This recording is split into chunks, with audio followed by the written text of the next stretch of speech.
What if you were meant to live the life beyond your wildest dreams? To leave that 9 to 5 and go and travel the world? Or take that next step in your career and buy that house that you've had your eyes on for a long time now? Or what about that girl you've wanted to date for a long time? Maybe it was your destiny to even start a family, start a life with her. And yet, here you are, stuck in that self-doubt. In this video, I'm gonna talk about some self-limiting beliefs, what I've learned over the years, and how I've learned to tackle it. My name is Michaela, and I help people heal their trauma and live more expansive lives.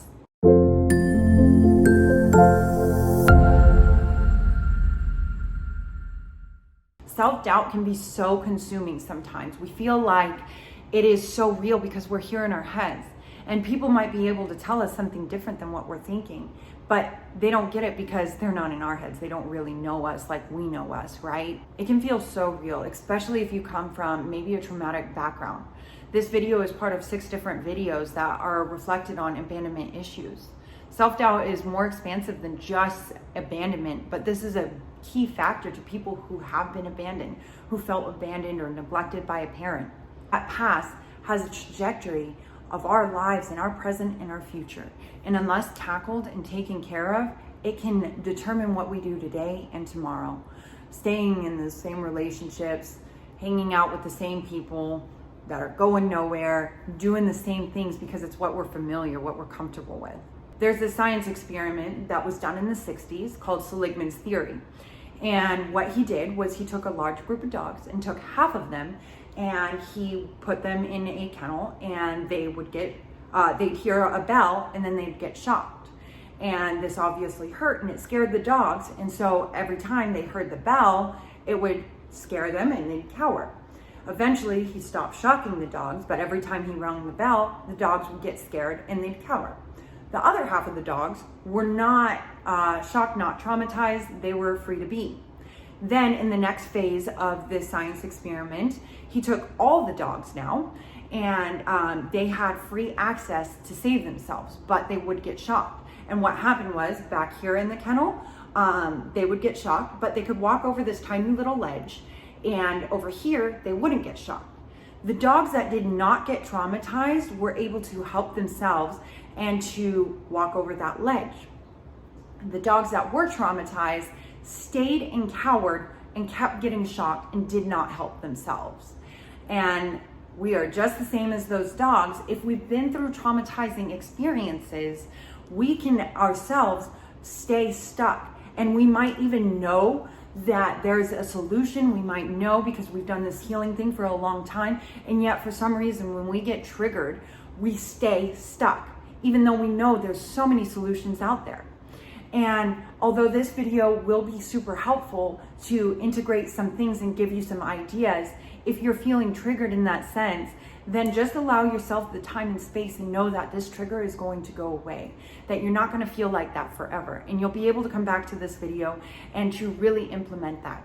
When I get stuck in those stagnant states, I just allow myself to meditate, and I might stay there for an hour and just allow myself that time and space that my body needs to really calm down my neurological system. If you're ready to tackle that self-doubt and those self-limiting beliefs, then my first key tip is to flip your negative self-beliefs and start using affirmations. I know a lot of like law of attraction and everything, they talk about higher vibration and feeling happy and all these things. But when you're stuck in this limiting self-beliefs, it's really freaking hard to do that. And so what I say is bring all your crap to the front. Take some pen and paper out and write everything negative that you have. And maybe start in sections. So if you're trying to fix your financial situation, start with the negative beliefs about yourself and money. That, you know, I'm a fool with money, that I spend it like crazy, that I'm not to be trusted with money. Money is for other people, not for me. And get it all out. And then what I do is I will record myself flipping that affirmation, and I will listen to it over and over again. Starting off in the morning, our brains are very malleable and they're more susceptible. Or put it on at nighttime when you are going to bed. And that in itself will help you with that self-doubt. if it's difficult to come up with these limiting self-beliefs and to become aware of it, then I learned something from a course that I want to share with you. This is not my information. Aaron Dowdy and Victor Odo had taught it to me in one of my courses that I had paid for. And since I've used this and implemented this, my belief system has totally changed night and day. So yeah, I had just recently bought a house. I had manifested buying a house, and this was about a year ago, and everybody said, oh, you get this little miracle check about a year later. And I didn't, when we first closed escrow, they said, oh, here's your check, $200. And I was like, oh, that sucks. People were telling me like it was a couple $1,000s. And it's so funny how all of this aligned for me. But once I learned about what I'm about to teach you, and I started implementing it into my own life, escrow actually did send the actual final check for $2,000. And I was like, all right. So by me fixing that, those self-limiting beliefs, I was able to be more magnetizing and bring that money in within my own self. So what they taught me is BETDAR, and BETDAR is just basically straight down, it's BETDAR, and then it means belief turns into an emotion, emotion turns into thoughts, thoughts turns into decision, decision turns into action, and then action turns into result. It's sometimes more difficult to understand what our belief is until it's manifested so much, and then we only get the result. Then we're able to kind of take it back and actually look at, okay, what is this core belief that's holding me back? So what I do when I'm journaling is I'll write down BETDAR, and I see that, okay, these all turn into the next thing, but let me flip it around. So let me go, what is my result that I don't like? So let's say my financial situation is not very good, and I don't like that. That's my result. So what is the action in between that? Maybe I'm not working as hard on my business as I could, or I'm not taking as many hours, or maybe I'm spending too much money in certain areas. So that's my action, which is always really helpful. I always get a lot of breakthroughs with action and decision, because it is a decision, all these actions, even though I feel like it isn't at the time. So my decision is, well, I'm spending recklessly, I'm not working as much as I could, whatever. And so what are the thoughts between that? Right? So I think that I'm not abundant, there's never enough for me, all these things, okay? And then that emotion leads to like lack and unhappiness and scarcity. And then that emotion, we can kind of turn it into these beliefs. And so that belief might be that I'm not abundant, right? And so we can kind of find that self-limiting belief and then flip it around. And so what I like to do is I write down those beliefs and those thoughts, and I'll write the flip. So if I feel like I'm not abundant enough, then I say I am abundant. And if I think that I'm a fool with money, then I say I know how to manage my money and invest it in proper ways. And as I start to listen to that over and over during the day, in the morning and nighttime, I start to truly believe it. And tackling these self-limiting beliefs is more key to me than it is to live in that elevated emotion. To tackle those self-limiting beliefs and say that, you know what, I am capable of living in abundance, you know, is a lot more fruitful. It's a lot more fruitful. If you struggle with really identifying what those limiting self-beliefs are, then BETDAR will revolutionize your world. I know it has for me. My second key tip is manifestation and scripting. And I want to start with Joe Dispenza's science experiment that he always talks about. So there's 3 different groups of people. And the first group, they are told to go to the gym and work out 45 minutes a day or whatever. And so they do. Then the second group has, you know, they have somebody to go with. So they go and see a trainer and they exercise 45 minutes a day. And then the third group of people, they only close their eyes and they only meditate or envision themselves lifting the weights in certain ways. And at the end of this 2-week period, or however long it was, the people that had closed their eyes and visualized themselves ended up becoming stronger than the other 2 people who had done the physical work. So that in itself is proof that manifestation does work. When we practice those reps within our mind, we become stronger, not only just physically, but whatever we're trying to manifest. A good way to practice manifestation is to really become grounded and present and to get yourself into like an altered state. And then once you get into that state, just start to practice about what you really want to see in life. And I know for me, because I am super hyperactive with my thoughts, sometimes what helps me is scripting. And basically that's just journaling about what I want to manifest in my life, but not from like, oh, I want this kind of state of mind, but instead about the state of mind of like, I have this. So I woke up today, and I'll give you an example of my life.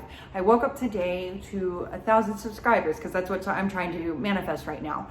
And it felt so good that I was able to achieve this mile marker, and just kind of from that perspective of feeling like I already have achieved it.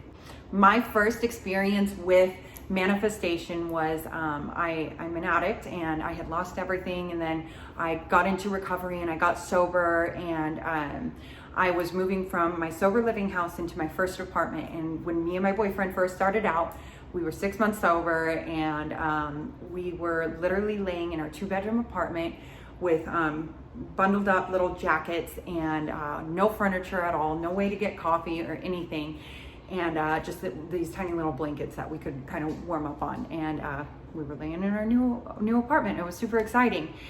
And I had been learning about manifestation and law of attraction and stuff like that. And I went to a group meditation, and I just envisioned me having an apartment full of furniture. And when I got up from my meditation and kind of left, I checked my phone, and there was a missed call from my dad. And so I called him back, and he goes, Mick, you're not gonna believe this. He goes, in the divorce between my mom and dad, he said, I thought I lost the storage container full of stuff, right? And apparently your grandmother has been paying for it all this time, and I don't have the need for it anymore, but I know that you just moved into a 2-bedroom apartment, so would you like this stuff? And I became sold on the law of attraction, because I started to see that it was working in my own personal life. And so I wanted to know every nook and cranny of how to do this and how to make it, make my life more abundant. And today we've bought our own house. Manifestation to me has been such a big part of my sobriety journey. And I know that if you implement these 2 little key tricks, that you will be well on the path to relieving that self-doubt. My third and final tip is face your fear anyways. We all deal with self-doubt, but it's a matter of what you do with it that really matters. There's a quote that says, courage is not feeling fear, courage is feeling fear and doing it anyways. And that's so true. When we look at these people, these YouTubers and social media, it's like, dang, how did you get there? And we create so much separateness from us, but we forget that they're human too, and they also created their life. They also did put in the hard work that it took to get to where we were. And so although you may feel that self-doubt, it doesn't mean you're wrong. Especially with manifestation. That was one of the hardest things I had to learn, was that I thought because I'm a manifester and I'm manifesting that I can't feel fear. But that's BS. You can feel fear, but go for it anyways. Take that leap of faith. I remember with starting my own lash business. So I was an addict. I never lived an entrepreneur life. I worked at Supercuts for a long time. They made me product manager, and they're like, you need to actually sell products. And like, I was so used to baseline that I was just like, I could or I could not, And so I never had that within me. And then fast forward to, I started working at Amazing Lash Studio, and I was booming like crazy. Clients came in one after another, and people were always requesting me. And I just finally got all these signs to start my own lash business. And it was so scary during that time to take that leap of faith, because I'm not an entrepreneur. Don't you know the life that I came from? I came from a traumatic past. My family wasn't good with money, so therefore I'm not good with money. All these limiting self-beliefs that I told myself. And what happened was that first step that I took for me was looking at salons where I could do it legally. And I started talking to people. I found a place that I could afford, And that was the first step. Instead of getting overwhelmed with everything, I just took that first step. And as I started to do that, everything along the path started to unfold for me the way that it was supposed to, in the perfect timing. Not the way that I perceived it would, but the way that it was meant to happen. Eventually what happened was my salon became so big that I was able to support the lifestyle that I truly wanted. We were able to travel and do all sorts of cool things because of my business. And coming from the past that I did, that's not something that I ever thought possible. But it was all a matter of, I was scared. I was scared in the process, but it's just about doing it anyways. Fear is not a good excuse. My daughter always knows to not tell me about her fears sometimes, because I always say fear is not a good excuse. You're scared to do a dance recital? Well, let's try one dance recital, because you don't know what you're blocking yourself from if you don't take that first step. What if that life that you were trying to manifest, or that life that you think would be so cool, is your destiny? But because you don't take that first step, you block yourself from everything. So just remember, it's okay to feel that fear, but build yourself anyways. Put that time, invest into yourself, because you're worth it. No matter what you tell yourself, those thoughts aren't real. And it's okay. It's okay to have those thoughts. It's okay to have those emotions, but just keep pushing forward anyways. So in conclusion, use BETDAR. It's a wonderful, wonderful tool. Really journal all these negative things. Bring it all to the surface and flip it. Listen to those affirmations. Start using manifestation and scripting. And last but not least, face those fears. It's okay to feel self-doubt. That doesn't make you any less than. Just take that first step and face that fear anyways, because you're going to be surprised what you're capable of. You're going to prove to yourself, and you're going to lock it in, that you are so capable, more than you ever imagined. This is part of a 6-video series, so make sure you guys check out all the other ones. It's all about abandonment and healing that wound. Thank you so much for watching, and I hope to see you guys in one of my next videos.